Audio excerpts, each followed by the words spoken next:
from which these opening words float gently like a morning breeze, inviting us into the hallowed rhythm of summer's gift. Elias Yoder, with a voice soft as woven linen, begins to unravel the ways of summer herb gathering, a sacred art tended through generations like a blessed flame. Beside him stands Lavina Lapp, the keeper of herb lore, whose fingers delicately stroke the leaves, echoing stories of healing whispered through time. Together, they seek the tender moments of daybreak or the calm of late afternoon when the sun spares its harsh kiss, for it is in these quiet hours the lifeblood of the plants is richest. Elias often says, "The soul of the herb lies not in haste but in stillness." With reverence they step gently through the damp grass, mindful not to trample, honoring the soil beneath their feet that cradles these green medicines. Lavina shares how the dew clinging like pearls at dawn preserves the essence when gathered before the heat steals it away. Each plant is chosen not only for its leaves or flowers, but for the spirit it holds, the way it bends towards the light, the song of its scent carried by the warm air. This careful selection weaves a trust between gatherer and earth, a covenant as old as the hills. Marnie Byler, whose eyes twinkle with the patience of seasons, walks slowly along the rows of herbs and vegetables. "Patience in the garden is a song without end," she says softly.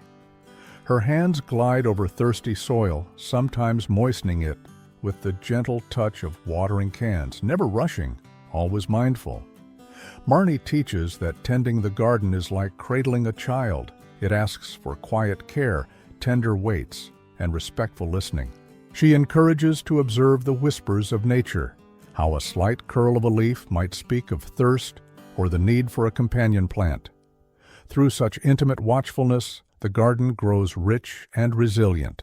Silas Hostetler, revered elder and guardian of silence, nods approvingly when Elias speaks of hand labor.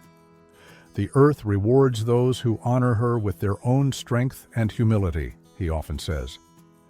Together they labor without the roar and clang of machines, their tools simple, wooden rakes, hand-forged hoes, their backs bending with grateful toil. This silence wrapped around them like a cloak allows them to hear the soft crackling of leaves, the faint rustle of wildlife, the prayers of the wind. In this stillness, a sacred harmony forms, and the earth's blessings are felt, not just in harvest, but in heart. Verena Beachy recalls the old metaphors our ancestors shared around fires when the stars blanketed the night sky. The earth is a mother, the garden her cradle, our hands are her gentle storytellers, she explains, weaving words with the softness of a lullaby. She tells how every seed planted is a promise sown deep into the fabric of the land, how the roots of the herbs speak in silent tongues to the roots of our souls. In her tales lives the wisdom of the ages, a reminder that each hand-wrought furrow and each carefully gathered leaf carries the weight and wonder of the past. Haber Zook's voice carries both the steadiness of stone and the warmth of kindling fire. He reminds that gratitude must be the companion of every season's end. It is the quiet thanks we whisper to the earth's gifts that nourish our spirit as much as the food nourishes our flesh, he reflects. From the very first sprout to the final harvest, Haber teaches that blessing the yield keeps alive a sacred cycle of giving and receiving. In the evenings, when the day's work is done, his family gathers in humble prayer, thanking the unseen hands that shaped their labor and watching the lanterns flicker like stars come to rest. The art of drying herbs is no less sacred. Lavina shows how they are spread in thin layers on linen cloths hung where air gently stirs, never under blazing sun, so the healing powers stay strong. We must never rush nature's kindness, she cautions. Like a mother waiting for her child to rest, we wait for the leaves to whisper their readiness. When the herbs crumble to the touch but retain their vibrant scent, they are folded carefully into cloth bags, breathing holsters of potent medicine to sustain through winter's chill. Elias often recalls the old saying, "The hand that tends the earth is blessed beyond measure." With this in mind, each step in their work is an offering to the soil, the sky, and the sacred dance of life beneath their fingertips. To gather herbs in the green arms of summer is to sing the hymn of harmony, a song carried from heart to heart, from generation to generation, a living thread in the tapestry of their shared journey. As twilight softens the garden's edges, they prepare for the days to come with calm hearts, knowing well that the earth's secrets are gifts to be cherished with the humility and grace the land deserves. And so, with soil-streaked hands and spirits intertwined with the gentle pulse of nature, we step closer to the mystery of harvest, ready to learn how to cultivate and nurture the land with the tender patience and silent reverence it calls for. Земля, дыхание предков, ухаживаем за почвой с Абрам Stoltzfus и Marnie Byler. From which town or village do you watch us? And where do you gather your herbs? In the field, by the woods, or right near your home? Write to us where you are from and what is already blooming in your garden. Elias Yoder greets you with a calm heart and steady hands, sharing the wisdom learned through countless seasons, carried like a sacred song from one generation to the next. Abram Stoltzfus often says that working the soil by hand is more than mere labor. It is a covenant with the earth itself. When we break the soil with the palms of our hands, we listen for the whispers of the roots and stones beneath. The earth breathes beneath our fingers, telling stories older than any clock or plow. Each handful of dirt holds the breath of our ancestors, and to till it without machine but by hand is to honor their footsteps gently pressed before us.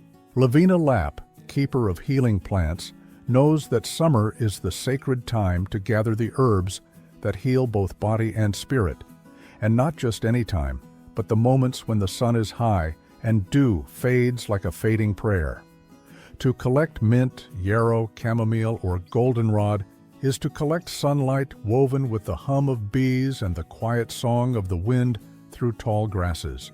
Lavina teaches us to cut the herbs with reverence, neither too low nor in haste, leaving enough to flourish after our hands have passed, and to gather only what the earth offers freely without greed.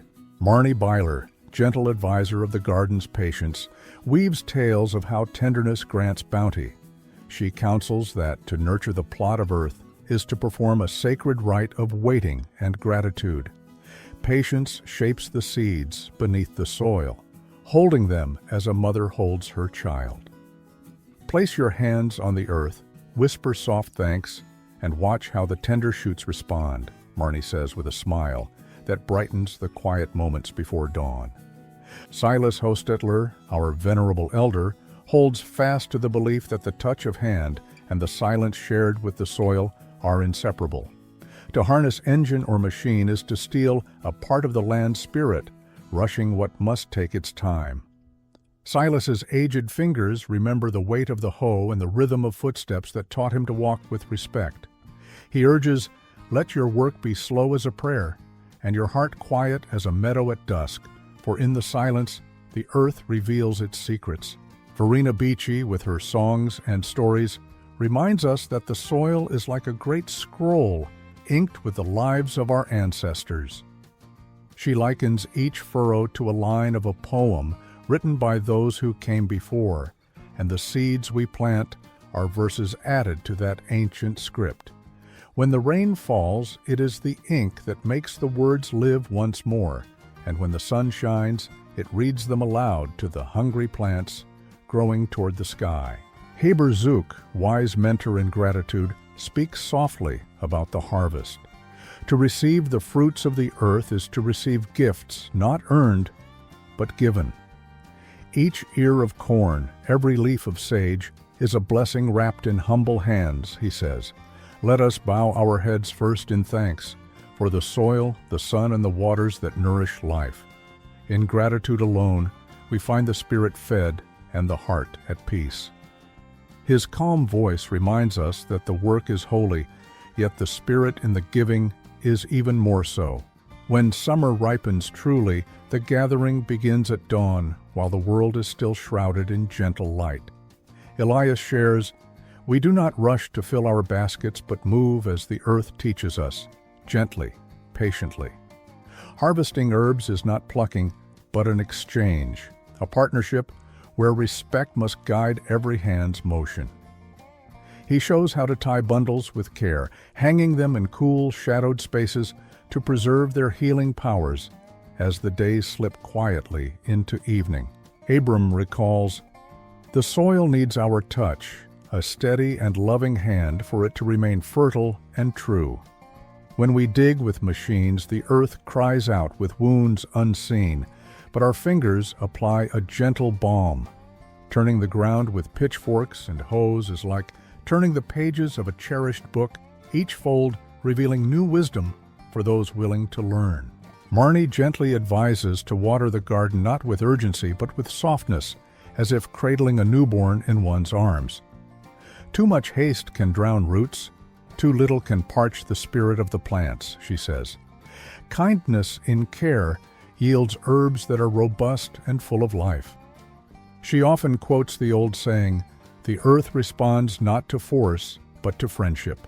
Lavina watches the herbs grow, and with her hands, she tends each plant as if they were old friends. Her fingers trace the veins of leaves and pat the soil lightly. "You must know each herb's rhythm," she says, "the time to leave it to bloom, the right moment to collect its essence. This is the heart of herb lore, listening more than speaking." Silas nods in silent agreement, his eyes reflecting years of knowing. Walking fields with bare feet, touching earth with open palms, it all teaches humility. We are but gardeners in God's great orchard. This reverence for manual toil creates a bond between man and land, a silent prayer held steady and true in every thrust of the hoe and scoop of soil. Verena gathers the family in the soft glow of evening to share tales spun with the golden threads of past harvests. She tells stories where every root, leaf, and sprout carries the legacy of those who first walked this earth. "Our hands write letters in dirt. Our care is the ink," she says softly, "and through our work, the stories bloom again each year." As the final rays of sun kiss the fading day, Haber reminds the family to honor the cycle with reverence.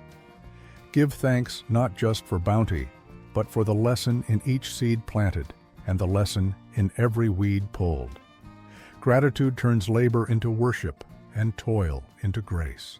His voice, steady and warm, ties together the day's rhythm: work, thankfulness, rest. Together, Elias and Lavina prepare medicinal bundles. Abram and Marnie tend the soil and seedlings. Silas walks quietly behind them, and Verena sings the ancient verses, while Heber offers words of peace. This harmony between the hands and the earth, between tradition and the present moment, is the lifeblood of the family's way.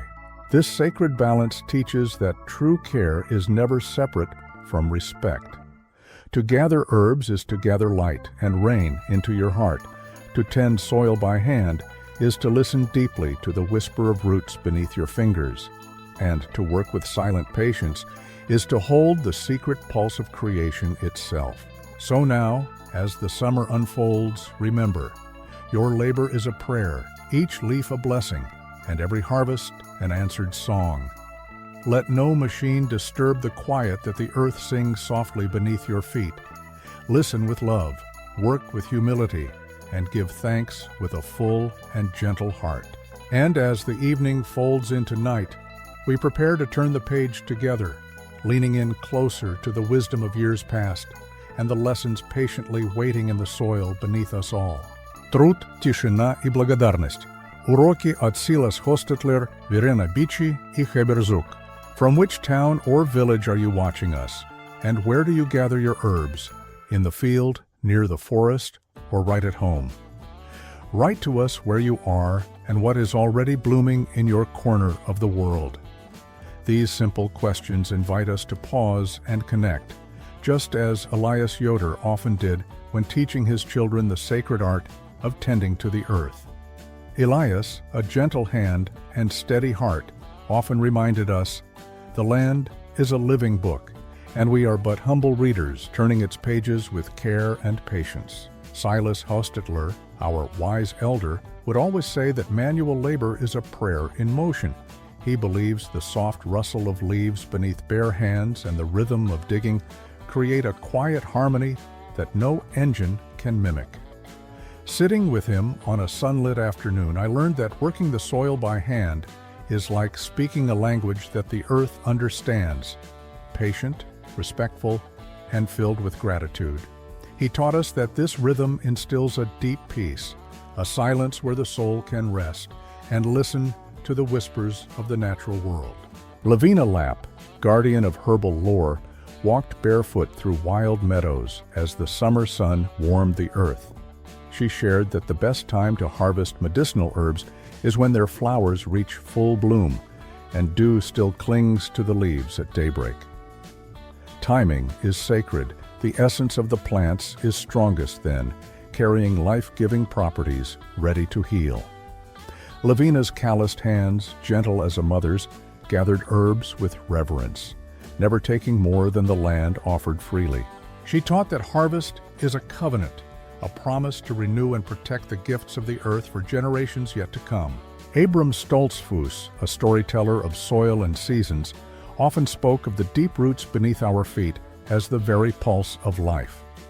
He explained how the soil is not merely dirt, but a living web of earthworms, microbes, humus, and minerals.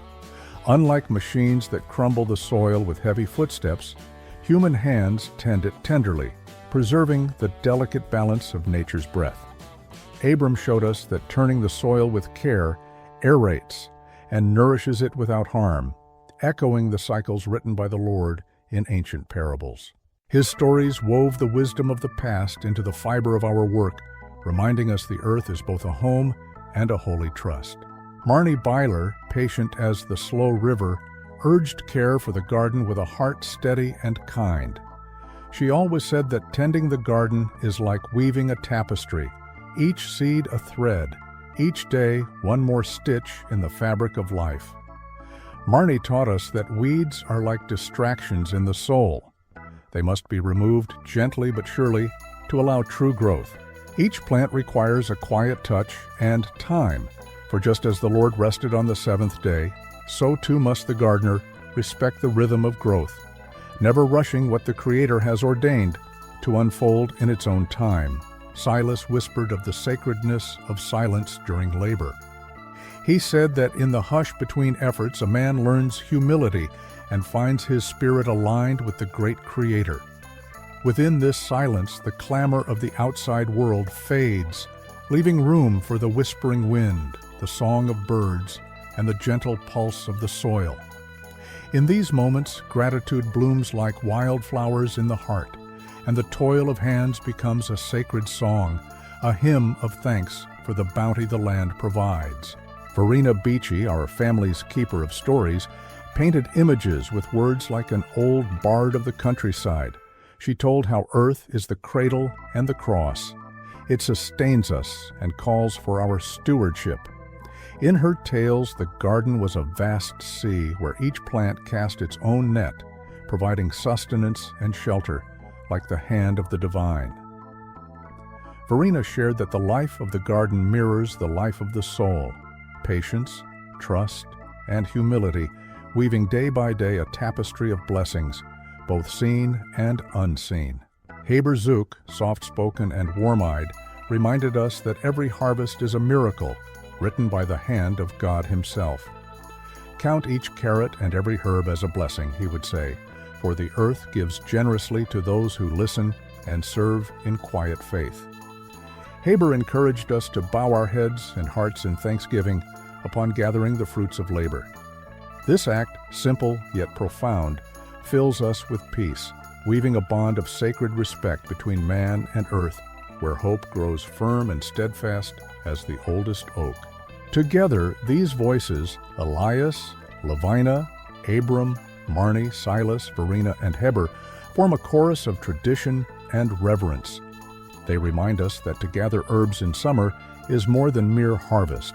It is a communion with the life around us, a sharing in the eternal cycles of growth and rest. Working the soil with our own hands means we walk gently upon the earth, preserving its soul and our own. As the sun travels lower, casting long shadows across the garden beds, we bend close to the soil, feel its heartbeat beneath our palms, and thank the Lord for the silent grace this labor brings. We know that in the stillness of the land and in the rhythm of our work, there is a deep wisdom, old as time itself, waiting patiently to be heard. Let us carry these lessons forward, holding fast to the tender ways of our ancestors. Each seed we plant, each herb we gather, becomes a thread in a vast, sacred tapestry, one that binds us to the earth and to each other. As we close this chapter of shared labor and quiet gratitude, the soil begs for renewal and care, and with open hearts, we step gently into the promise of the next season's gift.